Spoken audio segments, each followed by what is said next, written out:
We have seen in recent years the rise of protectionism, with the richest countries raising barriers against poor countries or developing countries.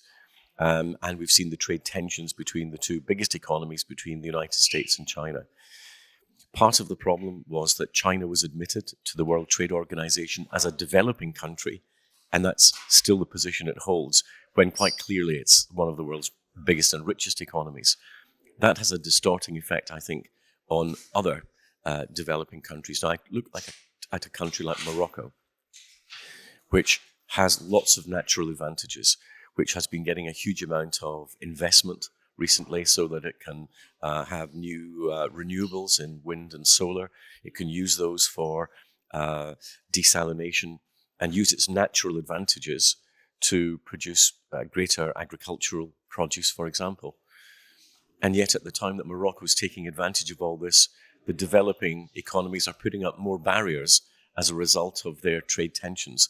That doesn't make any sense. And I think that people in countries like Morocco might very rightly say, well, you countries have taken advantage of comparative advantage in trade for a long time, but now that we're being able to use it, you're putting up barriers against us.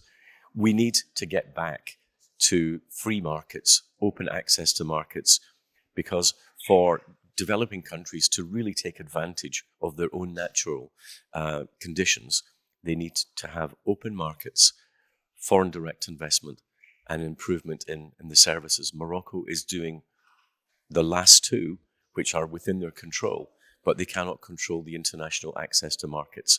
And if we want to see greater international prosperity, people lifted out of poverty, and also we want to minimize the number of people who become economic migrants, then the best thing we can do is to make sure our markets remain fair and open to international trade, including from the developing world.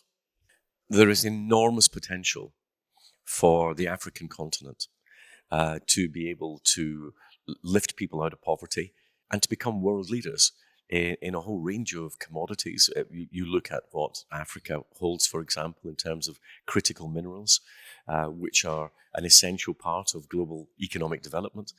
The question is how do those natural advantages become maximized in the system that we have?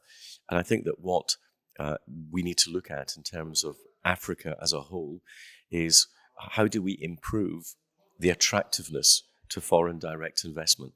For example, we know that one of the main drivers of investment is not just the economic advantage you have, but the legal system for investors. How will disputes be resolved in a legal system? Is it predictable? Is it fair? And so that's a big question for a lot of African countries to solve. What's the flexibility and the level of training in their labor markets? Is there stability in the regulatory system? What are the language skills? It's obviously easy for me to say, but it's true that the access to English is a big determinant. A lot of African countries already have that, but some don't. What is the access to tech? What is the level of higher education? All of these things will drive foreign direct investment. And countries like Morocco are at the front end, I think, of that, but other countries are way behind. What we can do, what I think the developed countries can do, is help those countries become more attractive to that capital in the first place. We're well placed to do that.